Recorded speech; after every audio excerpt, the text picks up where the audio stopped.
high cholesterol, it's one of those things we hear about all the time, right? But what if I told you that the story most of us have been taught about it? Well, it isn't the real story. The truth is actually way more fascinating. So let's get into it. For decades, you know the drill. We've been told to watch out for one thing, saturated fat. We've all done it. Check the labels. Worried about butter, eggs, red meat. But what if that intense focus is missing the bigger picture? What if, for most people, the real story isn't about what's on your plate, but about what's happening deep inside your own body? Okay, get ready for this. For the majority of us, the cholesterol we actually eat has a pretty small direct impact on the cholesterol in our blood. We're talking only about 10%. So where does the other 90% come from? Your own liver is making it. And that one single fact, well, it changes absolutely everything. It means to really understand high cholesterol, we have to look past the diet and look at the body's internal machinery. So here's our game plan for this explainer. We're going to start by busting that big cholesterol myth. Then we'll dive into the liver's incredible recycling system in a genetic switch that controls it. After that, we'll look at how a very modern problem, visceral fat, throws a wrench in the whole system. And from there, we'll build a personalised picture of risk and lay out a modern action plan. Okay, so let's start with the cholesterol myth. If loading up on fatty foods isn't the main driver for most people, what is? Well, to answer that, we need to shift our focus from what we're putting in our bodies to how our bodies are supposed to manage cholesterol from within. Let's meet the main character in this drama, LDL cholesterol. We all know it as the bad cholesterol, right? Because when you have too much of it, it's the stuff that can build up as plaque in your arteries. But here's the key point again. Your liver makes almost all of it. Your body actually needs it to build healthy cells. The problem isn't that LDL exists. The problem is when your body fails to clear it out of the bloodstream efficiently. And that brings us to the hero of our story, the liver. I want you to think of your liver as this super sophisticated manager of a massive recycling plant implant, working 24/7 to keep your cholesterol levels perfectly balanced. Here's how this beautifully elegant system is designed to work. Your liver cells are covered with these tiny docking stations called LDL receptors. They literally reach out into your bloodstream, grab onto LDL particles and pull them inside. Then, and this part is just genius, the receptor lets go and gets recycled right back to the surface to catch another one.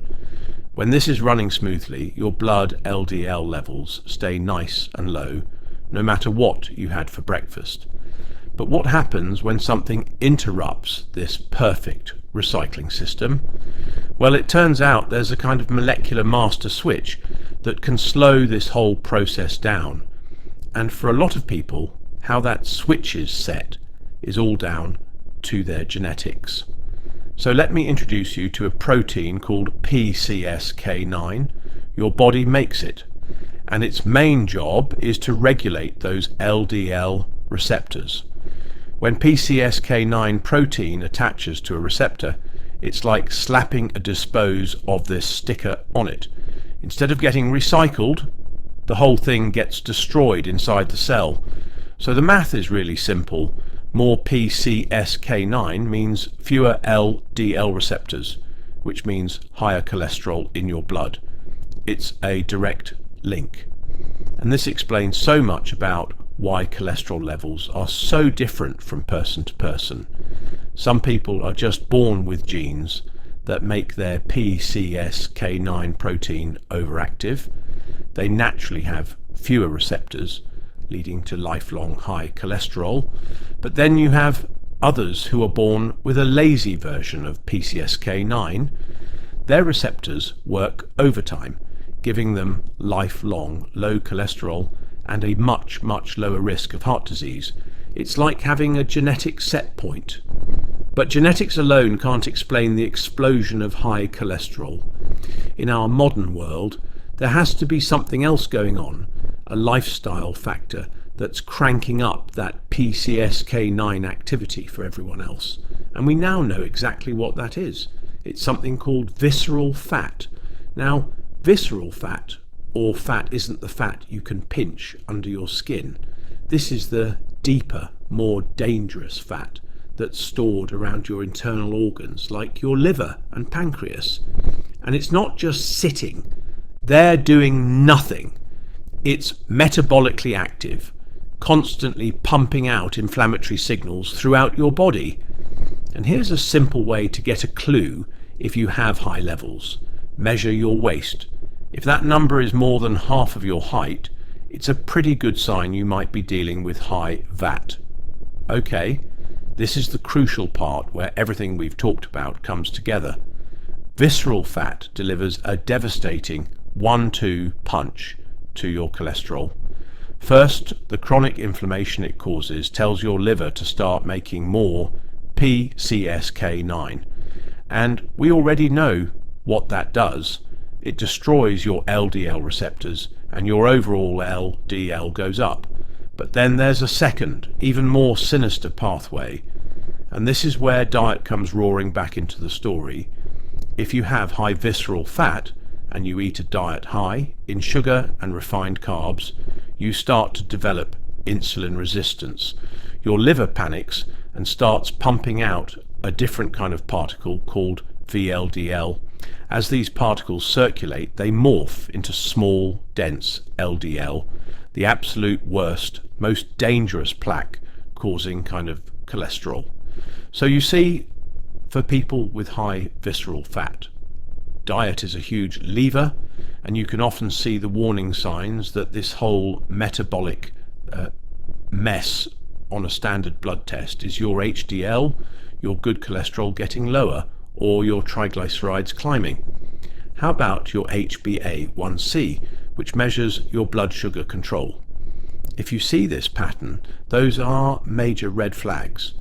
They're telling you the root issue probably isn't just cholesterol, but a much bigger metabolic problem driven by that visceral fat. This new understanding completely flips the script on how we should think about risk. The old one-size-fits-all approach just isn't good enough anymore. We have to move toward a truly personalised picture of health. You know, one of the biggest problems with the old way is that it can feel so impersonal. A doctor plugs your numbers into a calculator and says the computer says your risk is high, so you need this drug. It sounds like an algorithm, not a tailored plan for a human being. And as this quote points out, that can really erode trust, which is the most important thing in healthcare. This chart really lays out the difference. The old model is based on statistics. Personalised medicine, though, uses incredible tools like cardiac CT scans to actually see if there's plaque in your arteries and scans to measure visceral fat directly. This allows for a much smarter, more informed conversation that matches the treatment to the actual root cause of the problem for that specific person. So what does this all mean for you? How do you put this into practice? Let's pull everything together into a clear, modern action plan that targets the real problem. The strategy is really logical and empowering. Step 1, measure your real risk. That waist to height ratio is a fantastic starting point.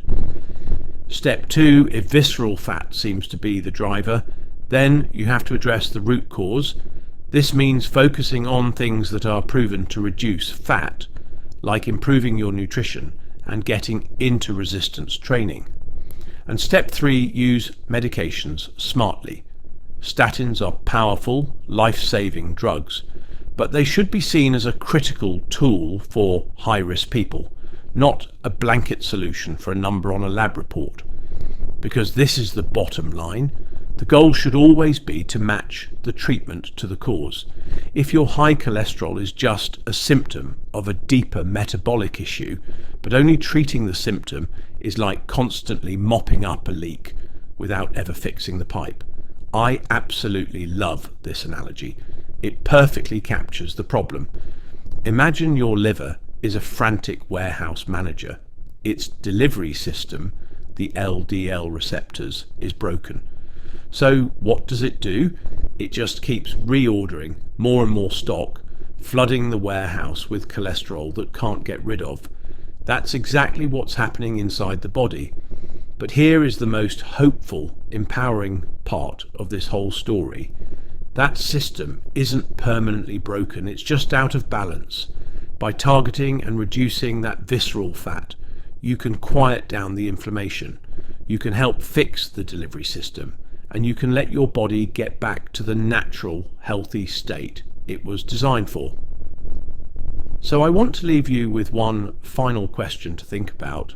When you look at your own health plan, are you just targeting a symptom, chasing a number on a page, or are you digging deeper to solve the real underlying problem? Thank you for joining us.